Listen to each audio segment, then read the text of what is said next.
No Ar Espírita, 1998. Efemérides de vultos espíritas.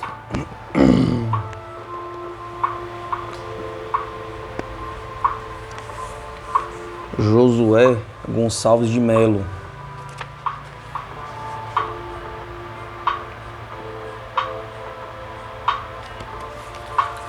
Nascimento 18/4/1898. Itatuba, Ingá, Paraíba. Desencarnação 6/9/1978, Rio de Janeiro. Além de humilde e bom, a afabilidade e a doçura norteavam-lhe os passos. Jamais esmoreceu mesmo diante das vicissitudes e dos sofrimentos. Sua confiança em Jesus não tinha limites, demonstrando a convicção de que o Divino Mestre é na realidade o caminho, a verdade e a vida. Era assim Josué Gonçalves de Melo, completando o seu primeiro centenário. Nasceu no dia 18 de abril de 1898, em Itatuba, município de Ingá, no estado da Paraíba, filho de José Gonçalves de Melo e Dona Maria Gonçalves de Melo, que eram primos. Fez o curso primário em sua cidade natal, transferiu residência para Recife, continuou a estudar à noite. Porém, não chegou a formar-se. Mudou-se para o Rio de Janeiro, empregando-se na firma Souto Maior, comércio de tecidos, onde exerceu as funções de contabilista por 33 anos, até sua aposentadoria. Depois de aposentado, ingressou na imobiliária Recreio dos Bandeirantes, onde chegou a ser diretor-geral. Casou-se no dia 2 de maio de 1925, com Dona Maria da Conceição Oliveira Gonçalves de Melo, e foram pai de 3 filhas, Marília, Neile e Marlene. Seus pais eram católicos praticantes. E, enquanto criança,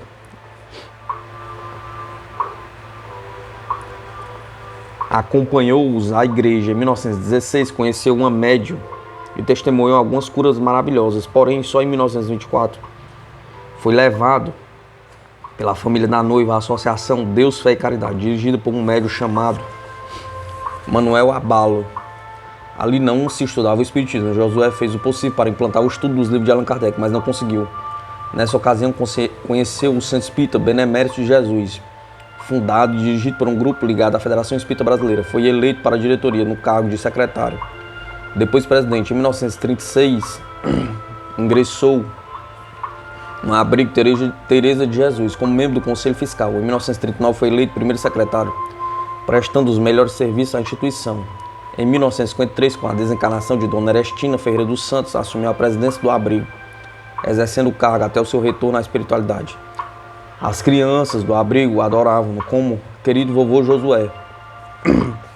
Foi o bom senso personificado daquela casa, considerada modelo de assistência social.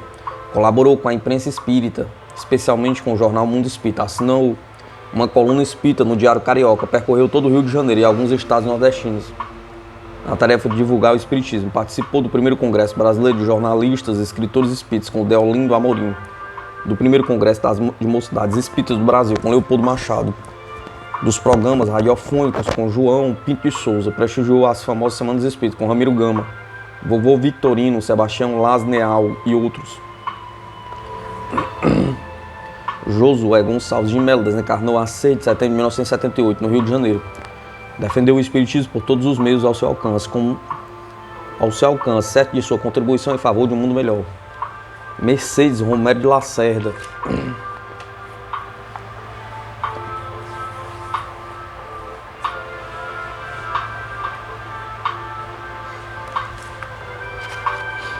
Nasceu em 28/5/1898, em Olinda, Pernambuco. Desencarnou 21/8/1976, Rio de Janeiro. É muito bom apresentar a Dona Mercedes Romero de Lacerda como um dos vultos espíritas centenários de 1998. Uma singela homenagem, mas que nos emociona quando recordamos o nosso relacionamento fraterno de muitos anos seguidos. Nasceu na cidade de Olinda, no estado de Pernambuco, no dia 28 de maio de 1898. Era filho de Eduardo Romero de Lacerda e doutor Leonor Guimarães Romero de Lacerda. Seu pai, espírita convicto, reunia a família para o estudo do Evangelho segundo o Espiritismo. no primeiro decênio deste século, levando também a família para ouvir os grandes conferencistas da época, como Viana de Carvalho e Manuel Arão, tribunos admiráveis, fluentes, arrebatadores. Era como uma escola que norteava desde os 12 anos de idade. Era médio vidente desde a infância, tendo desenvolvido outros dons mediúnicos, como psicofonia e psicografia. No Rio de Janeiro foi médio do Centro Espírita José, o Carpinteiro, e depois do Centro Espírita Cristófilos, com Maria Cardoso. Participou de diversas caravanas fraternas, especialmente em visitas às colônias de Curupaiti e Venda das Pedras, além de outras instituições assistenciais. Sua fé nos guias espirituais era inabalável. Helena Lacerda, sua irmã desencarnada, muito lhe ajudou nas horas difíceis. Com sua filha Ana Maria, realizava o estudo do Evangelho no lar e, enquanto criança, a encaminhou à evangelização da infância e mocidade. Na década de 1960, passou a frequentar o Centro Espírita Seara Fraterna, dando expressiva cota de contribuição em diversos setores. Em 1971, sofreu um espasmo cerebral e ficou acamada por vários meses, recebendo total assistência da equipe da instituição. Mesmo com extrema dificuldade, por diversas vezes fazia questão de comparecer às reuniões. Por 7 anos suportou a enfermidade, mas jamais pronunciou uma só palavra de queixa ou revolta. Otimista e confiante na misericórdia divina, esquecendo-se do próprio sofrimento, tinha sempre uma palavra de encorajamento para as pessoas que se sentiam deprimidas. No dia 21 de agosto de 1976, foi acometido de novo espasmo cerebral. Entrando em coma, retornou à espiritualidade a 26 do mesmo mês, no Rio de Janeiro. Um médium vidente registrou na hora da prece o seu desligamento do corpo, quando uma entidade nimbada de luz a conduziu para a espiritualidade. José Soares de Gouveia.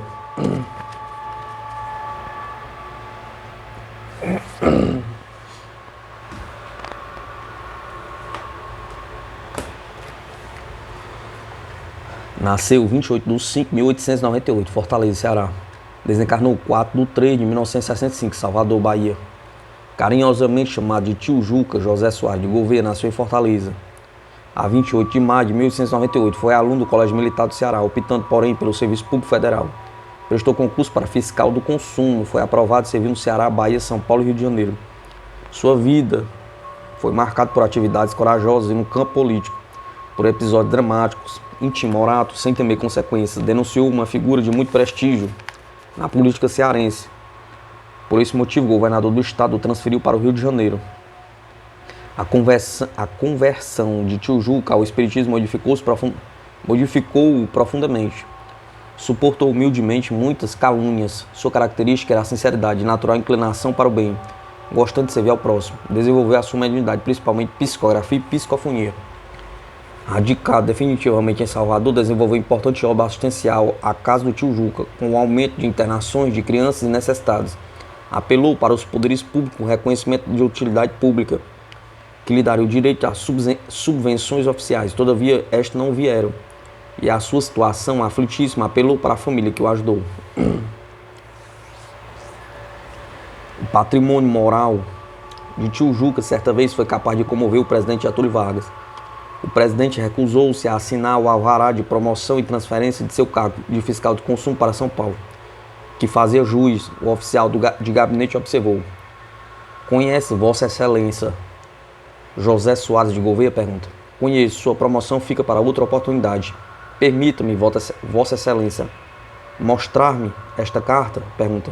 E o presidente leu a carta de um oficial do Exército, na qual o signatário exaltava agradecido a figura singular de Tio Juca como paradigma de abnegação e solidariedade humana, relatando o seguinte: o alto-falante do aeroporto Santos Dumont, no Rio de Janeiro, solicitava aos passageiros a caridade de ceder o lugar para um pai aflitíssimo que só contava com aquele avião para comparecer ao ato fúnebre de sua filha.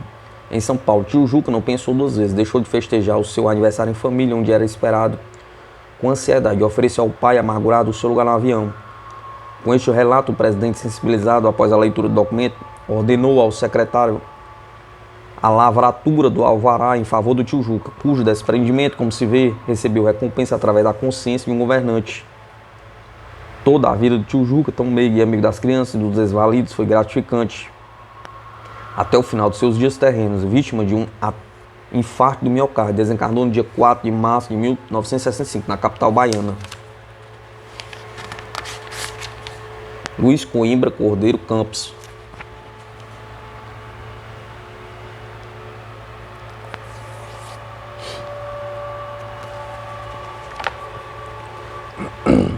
Nascimento 21/6/1898, Pesqueira, Pernambuco. Desencarnação 8/11/1940, Recife. Foi destacado trabalhador espírita do estado de Pernambuco. Sua atuação foi das mais intensas, como renovador e criador. É responsável por uma série de empreendimentos como a Casa dos Espíritos de Pernambuco. Ainda hoje, uma instituição modelar. Se ainda estivesse encarnado, estaria completando seu primeiro centenário. Nasceu na cidade de Pesqueira, a 21 de junho de 1898, filho de João Florentino Cordeiro Campos e dona Raimunda Coimbra Cordeiro Campos. Aos 8 anos de idade ficou órfão de mãe, juntamente com sua irmã Judite. Seu pai contraiu segunda núpcias com dona Priscila Florentino Cordeiro Campos.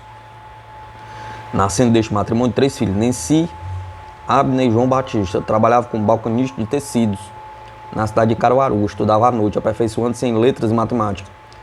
Ingressou na banda comercial e passou a estudar música. Foi transferido para a Vila de São Caetano, no município de Caruaru, sendo promovido a diretor. Poucos tempos depois, era elemento de destaque na sociedade local, gozando de respeito e consideração da comunidade. Apaixonado pela música, ingressou na sociedade musical, da qual logo depois era eleito presidente. Ali organizou a banda de música, criou também o grupo Nossa Gente, que foi um sucesso, representando comédias, dramas e até operatas de sua autoria. Casou-se em 1924 com a jovem Maria de Lourdes Ponte Gomes e foram pais de 11 filhos.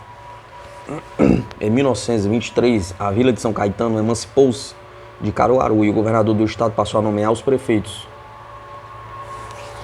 Em 1936 houve a primeira eleição e por insistência de amigos ele se candidatou e foi eleito. Em 1937, com o advento do Estado Novo, todos os prefeitos foram destituídos, inclusive ele. Em 1938 transferiu-se para Recife, foi convidado a assumir o cargo de inspetor-geral da empresa Diário de Manhã, jornal de grande circulação em Pernambuco e em outros estados. Tomou conhecimento do espiritismo quando o casal Misael e Iraci convidou-o a assistir uma reunião mediúnica, cujo médium era a própria Iraci. Diante das provas, ele ficou impressionado e solicitou ao casal instalar no seu próprio lar um grupo espírita familiar, com a participação de outros médios. Posteriormente, sua própria esposa teve sua mediunidade desenvolvida. Com a seriedade que lhe era característica, estudou toda a obra de Allan Kardec, que teve a ideia de fundar uma instituição que unisse a família espírita pernambucana. Fundou então a Casa dos Espíritas de Pernambuco.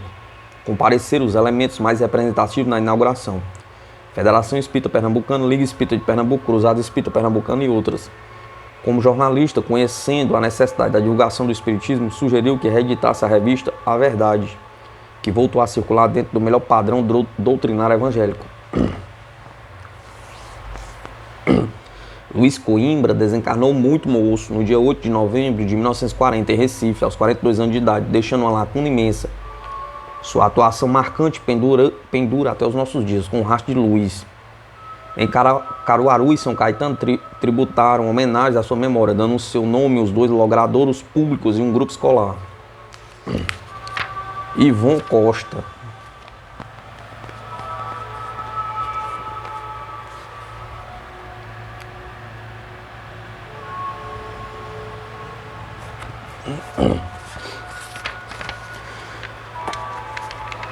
Nascimento 15/7/1898, São Manuel, Eugenópolis, Minas Gerais. Desencarnação 9/1/1934, Porto Alegre. Foi o primeiro grande tribuno espírita brasileiro que viajou à Europa para divulgar o espiritismo. Dotado de invejável dom de oratória, belíssima voz arrebatava os auditórios pelo seu conhecimento evangélico doutrinário. Ivan Costa nasceu no dia 15 de julho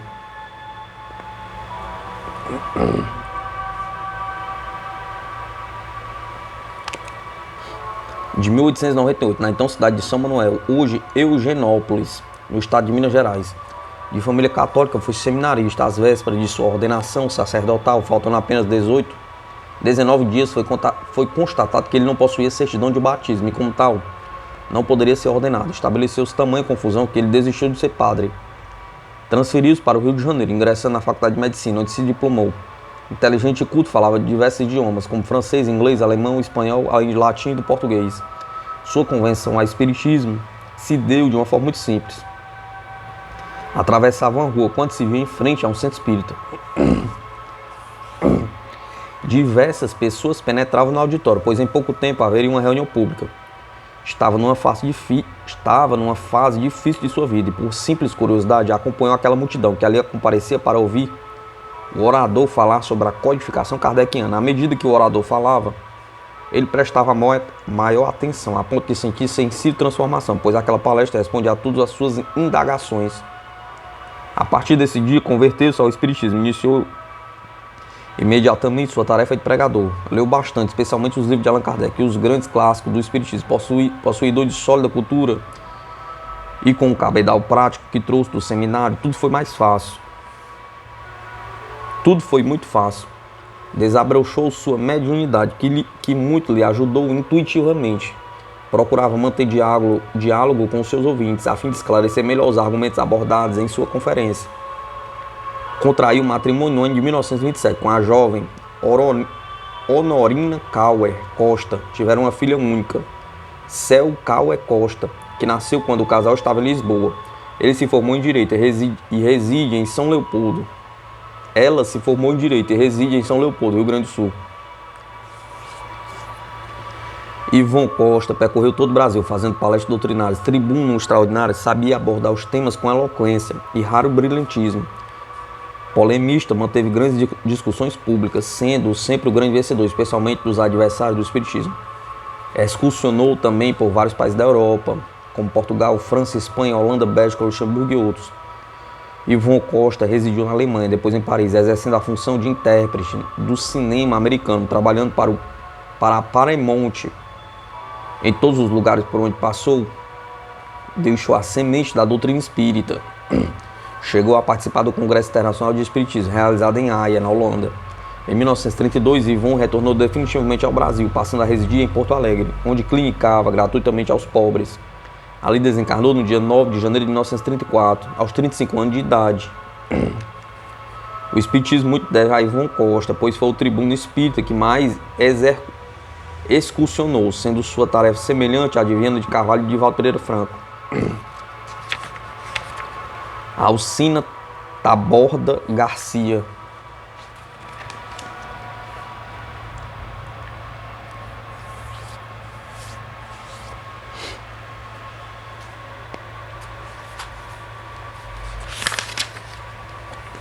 Nascimento 15 de 8 de 1898, Porto Alegre.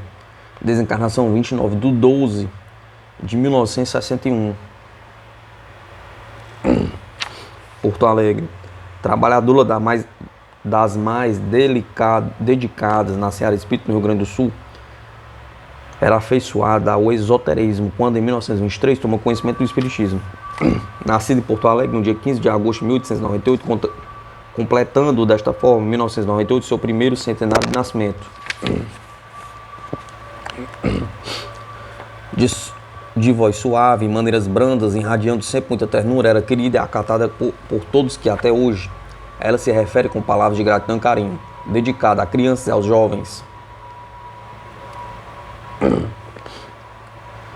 Incentivou a evangelização nas casas espíritas, sempre com muito entusiasmo. Na Federação Espírita do Rio Grande do Sul, elaborou em diversos setores de trabalho, porém sua atuação marcante se destacou na tarefa de evangelização das novas gerações, na qual pôde expandir suas qualidades de educadora. O departamento espiritual responsável pela educação mediúnica mereceu sua atenção especial, tornando-se pioneiro desse trabalho. Alcina Taborda muito colaborou também com a Sociedade Espírita Francisco Xavier, na capital. Assinou a sua ata de fundação, foi eleita a primeira presidente, entre outros encargos. Manteve a supervisão e orientação dos trabalhos de natureza mediúnica, sem descuidar, é claro, da evangelização do jovem e das crianças. A Sociedade Espírita Paz e Amor, uma das mais antigas daquela cidade, também recebeu sua colaboração valiosa. Criou um trabalho muito especial de visitas fraternas, inicialmente em caráter individual. Visitava hospitais, asilos, creches, orfanatos, bem como pessoas doentes, necessidade de seus lares, levando o auxílio material e o conforto da palavra evangélica. Alcina Taborda Garcia cumpriu seu percurso evolutivo na Terra, exemplificando o amor e externando sempre harmonia e bondade. especialmente depois que conheceu o Espiritismo. Desencarnou em Porto Alegre no dia 29 de dezembro de 1961, deixando imorredora saudade. Conrado Rigel Ferrari.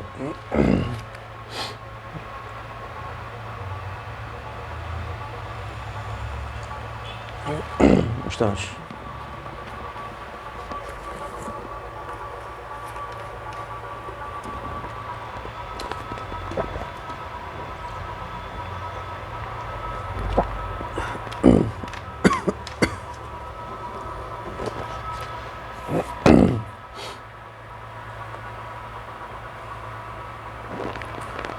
Nascimento 15 de 9 de 1898, Santa Maria. Desencarnação 8 de 9 de 1970, Porto Alegre. Agora, quando se comemora o seu primeiro centenário de nascimento, é oportuno que se exalte suas qualidades como homem e como espírita. Conrado Rigel Ferrari nasceu na cidade de Santa Maria, a 15 de setembro de 1898. Formou-se em economia em Porto Alegre, onde iniciou sua vida profissional no departamento da Fazenda Municipal naquela capital. Posteriormente ocupou diversos cargos de relevo, inclusive do diretor-geral. Sua vida pública foi de grande destaque, inclusive substituindo interinamente o prefeito Alberto Bins nos seus impedimentos. A convite do reitor da Universidade Federal do Rio Grande do Sul, Dr. Eliseu Paglioli, assumiu o cargo de diretor-geral de importante organismo educacional. Sua gestão foi das mais profícuas, destacando-se na execução de numerosas obras no edifício da universidade, melhorando consideravelmente as salas de aula, a biblioteca e outros setores. Casado com Dona Ida Ferrari, tiveram 2 filhos, Dr. Carlos Augusto Ferrari, médico, e Edeilson Paulo Ferrari, alto funcionário da Universidade Federal do Rio Grande do Sul. Muito jovem, ainda tomou conhecimento da doutrina espírita e dedicou-se às lides doutrinárias com seriedade e amor. Prestou relevante serviço à Federação Espírita do Rio Grande do Sul, exercendo diversos cargos, especialmente no campo da assistência aos necessitados. Destacou-se também como tribuno.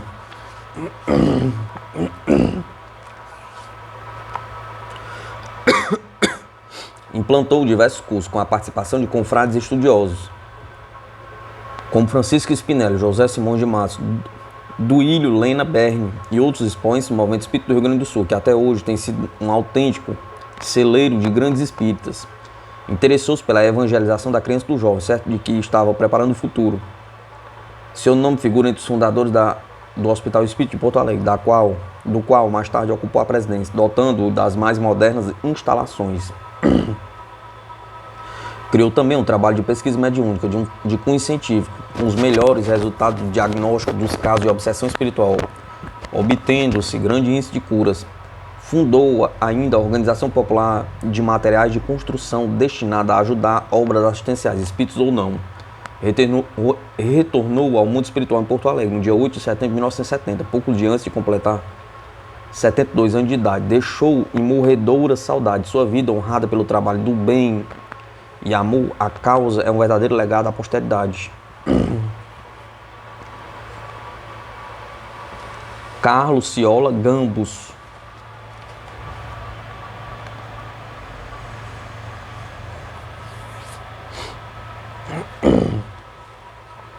Nascimento 21 de 11 de 1898, Rio de Janeiro. Desencarnação 26 de 12 de 1976, Curitiba, Paraná.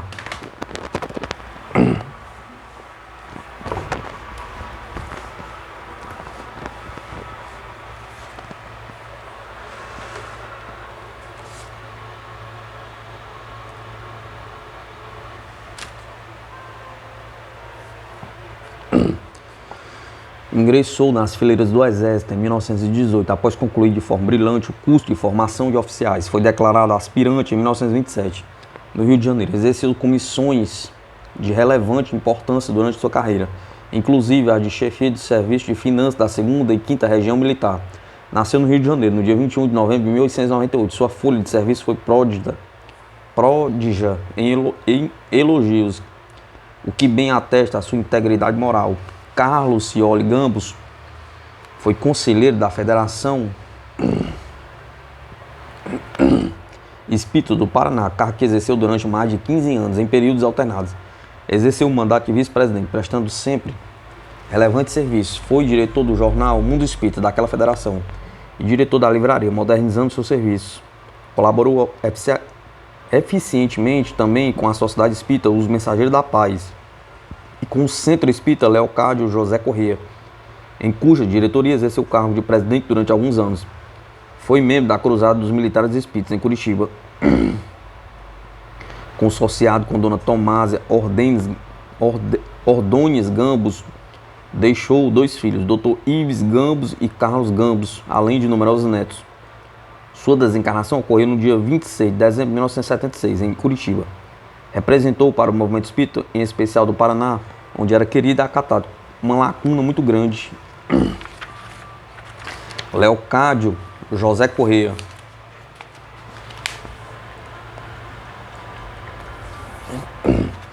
Anuário Espírita de 1998.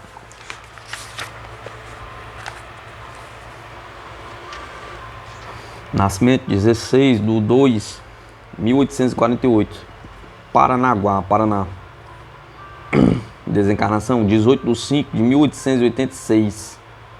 Não sabe onde. Paranaense, nascido na cidade de Paranaguá no dia 16 de fevereiro de 1848, era filho de Manuel José Corrêa e Dona Gertrudes Pereira Corrêa. Inteligente, estudioso, formou-se pela Faculdade de Medicina do Rio de Janeiro em 1873. Dr. Leocádio casou-se com sua prima, a jovem Carmela Cisneiro Corrêa, a 28 de agosto de 1874, em sua cidade natal. Tiveram 3 filhos, Clara, Leocádio Júnior e Lucídio. Hoje existem muitos dos seus descendentes do Paraná.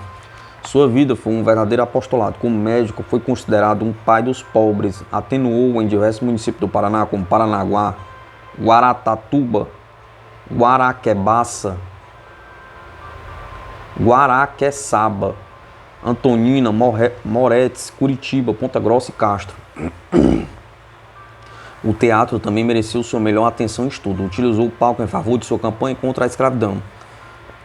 Entrou para a política e foi eleito deputado provincial à Assembleia Legislativa como democrata, assumindo a causa abolicionista. Interessou-se também pela educação. Foi inspetor de instrução pública e promoveu a revisão dos planos escolares, sendo um verdadeiro semeador de reforma escolar. Não conheceu o espiritismo na sua profícua existência. Desencarnou no dia 18 de maio de 1886, vítima de febre perniciosa, adquirida no exercício de seu humanitário trabalho socorrista, visitando casebres de doentes e necessitados.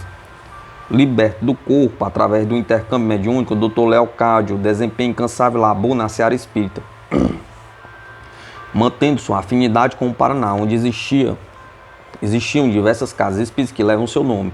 A Federação Espírita do Paraná, desde sua fundação em 1902, tem Leocádio José Corrêa como guia e protetor.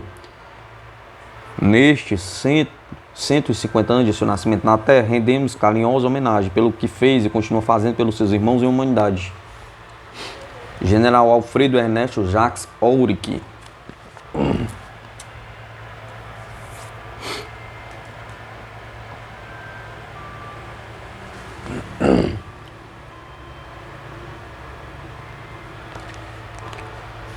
Nasceu em 21/2/1848 em São Paulo. Desencarnou em 24/8/1932, Rio de Janeiro. Natural da capital do estado de São Paulo, onde nasceu há 150 anos, no dia 21 de fevereiro de 1848, aos 19 anos, ingressou voluntariamente no Exército e resolveu seguir carreira militar. Matriculou-se na Escola Militar do Rio de Janeiro, mantendo seus estudos com os próprios soldos, com muito sacrifício. Cursou em engenharia militar. Em 1869 foi promovido a segundo tenente. Nos 2 anos depois foi promovido a primeiro tenente por ato de bravura, defendendo a sua unidade de um ataque de revoltosos. Depois desse episódio, todas as suas promoções foram por merecimento e por relevante serviço, até o posto de general de divisão. Recebeu inúmeras medalhas e comendas, inclusive com a do imperador Pedro II. A Câmara dos Deputados e o Senado aprovaram também um voto de reconhecimento pelo seu ato de bravura ocorrido em agosto de 1869. Recebeu a medalha da campanha do Paraguai, com passador de prata número 1, e foi feito cavalheiro da Ordem da Rosa, ao lado do Marechal Deodoro da Fonseca. Participou dos preparativos que levaram a proclamação da República, quando ocorreu a eleição do primeiro presidente da República. Jacques Ourique foi ardoroso tribuno,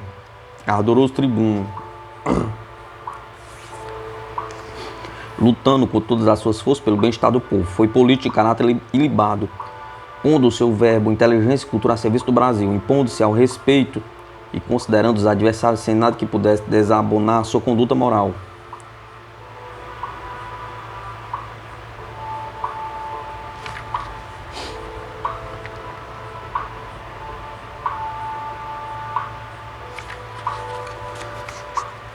Foi reformado do serviço ativo do Exército em 30 de janeiro de 1891, por motivo de saúde, deixando belíssima folha de serviço.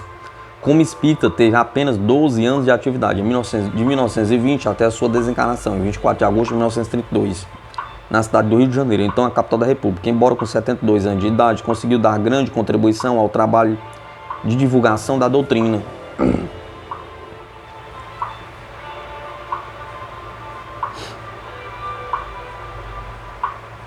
Trouxe valiosos subsídios ao estudo dos evangelhos, realizando pesquisas do Novo Testamento em livros religiosos e históricos da mais remota antiguidade. Desencarnou pobre em humilde casa no bairro de Jacarepaguá, refúgio para muitos corações aflitos e sofredores, agraciado com a mediunidade curadora, auxiliado por seus amigos espirituais. Tratava de inúmeras criaturas que o procuravam em busca de recuperação da saúde, tornando-se conhecido e solicitado. Muitos ainda saíam da sua casa com dinheiro para remédios e alimentos. Em 1926, participou da fundação da Liga Espírita do Brasil, sendo eleito vice-presidente. Soldado da pátria e do Cristo, soube ser disciplinado e não fugir jamais aos princípios da terceira revelação. O general Alfredo Ernesto Jacques Ourique foi diligente obreiro da doutrina consoladora, quer nas fileiras do espiritismo, da vida militar ou política, um homem de grande envergadura moral, voltado para o bem. O espiritismo, nos 12 anos finais de sua existência terrena, foi um complemento para a sua ascensão à vida maior. Anuário Espírita de 1998.